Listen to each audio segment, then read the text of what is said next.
week 8 of the fantasy football season. Here's a few players I look to stash before it's too late and they break out. You got to use fab money or use a waiver to get them on your roster. The first player, Ricky Purcell, the San Francisco 49ers. So Purcell's still out there in 71% of fantasy leagues. We know he's been out for the whole season until he returned in week 7 after he got shot in training camp. So week 7 versus the Chiefs, 3 catches, 21 yards on 5 targets. And this team's decimated. Brandon Ayuk out for the season, torn ACL.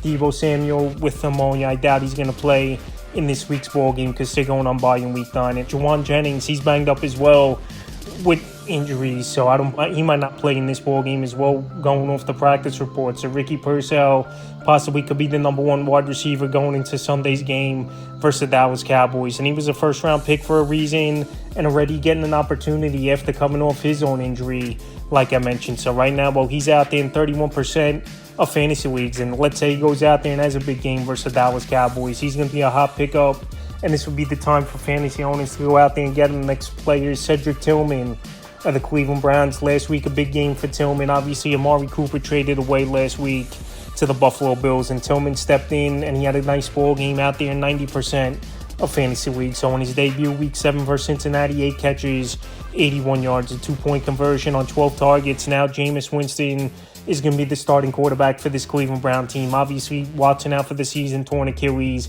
And Watson, he just wasn't doing anything, and no one was putting up fantasy points. I think Tillman with the gunslinger in Jameis Winston, where at least he could put that football up in the air and make plays, his teammates chances to make plays. I think Cedric Tillman, once again, could be a decent option. And someone, if he goes off once again for, let's say, 12, 15 fantasy points, he's a great stash this week. And like I said, he easily could beat out Jerry Jeudy and Elijah Moore in that receiving room for this Cleveland Brown team, where they've both shown nothing pretty much this season. The next stash, Adam Thielen, the Carolina Panthers. Adam Thielen, he's possibly returning this week off the hamstring injury, off of IR. He showed some flashes early in the season, and his best game of the year was week 3 at the Raiders. 3 catches, 40 yards, and a touchdown. I know they're going back to Bryce Young after Andy Dalton got into a car accident, even though it's nothing serious, thankfully, for Andy Dalton. And Bryce Young's going to be starting here in week 8 at the Denver Broncos, one of the best defenses in all pro football. But Adam Thielen right now, coming off the injured reserve. Last season, he had a big year with Bryce Young at quarterback. And also, he possibly could be a trade chip at the NFL trade deadline within the next few weeks. So right now, Adam Thielen out there in 87% of fantasy leagues, and I think he's going to get a starting role right back in the lineup where Xavier Legette hasn't done much, even though I know he's a rookie and it's a youth movement, where this Carolina Panther team going nowhere this season with a 1-6 record. So right now, Adam Thielen, definitely someone I would stash, because let's say he has a good game, or let's say he gets traded to a contender and it's just an upgrade for him overall. That would be someone you would want on your team. Next player, Drake May of the New England Patriots. Drake May, if he goes out there once again and gets his 3rd consecutive 20-plus point fantasy day, he's the real deal, especially in a matchup versus New York Jet defense. I know some of it has been garbage time over the last few weeks here for Drake May, but he's got a good arm, and he was one of the top picks in the NFL draft for a reason last season. Week 6 versus Houston, 243 pass yards, 3 touchdowns, 2 interceptions, 38 rush yards, a fumble loss. In week 7 in London at the Jaguars, 276 passing, 2 touchdowns, and 18 rushing yards. So this week, like I said, tough matchup, no doubt about it, versus the New York Jets. Give up the 3rd least amount of fantasy points to quarterbacks on the season. But Drake May, he's shown mobility, he's shown poise in the pocket, and he's got a nice arm as well, where he's getting that football down the field, and he's available in 83% of fantasy leagues. Next stash, Ray Davis of the Buffalo Bills. Ray Davis, he's one of the better backup running backs, I believe, in the league, and one of the better handcuffs, because we saw the damage he did in week 6 when he got an opportunity. When James Cook was out, 20 carries, 97 yards, 3 catches, 55 yards on 3 targets. And in week 7, I know it was some garbage time, but he still produced a decent game. 5 carries, 41 yards, a touchdown, a catch for 6 yards. So Ray Davis, he could catch the football out of the backfield.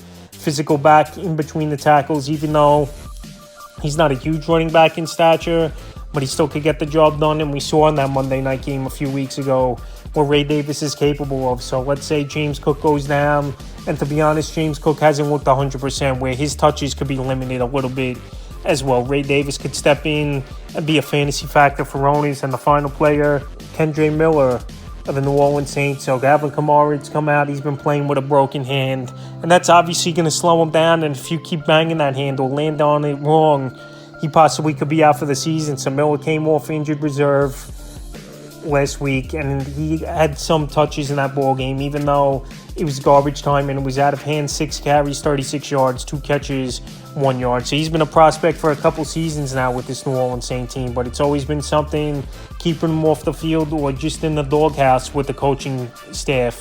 Right now, he's available in tons of fantasy leagues. He is Kendre Miller in 95%, and it's something to watch with Alvin Kamara with that hand. I know he signed the contract extension. He's locked in, where there were possible rumblings that he might get traded at the deadline, but obviously that's not happening. But let's say this New Orleans Saints team falls to 2-6, and obviously they're not going to make the playoffs at that record unless they run the table and get some help. I think we're going to see a little bit of the younger guys, and also, like I said, Kamara's not 100% with the hand injuries. That's a few plays I look to stash for Week 8 of the fantasy football season before you have to waste the waiver or fab money to get them in Week 9.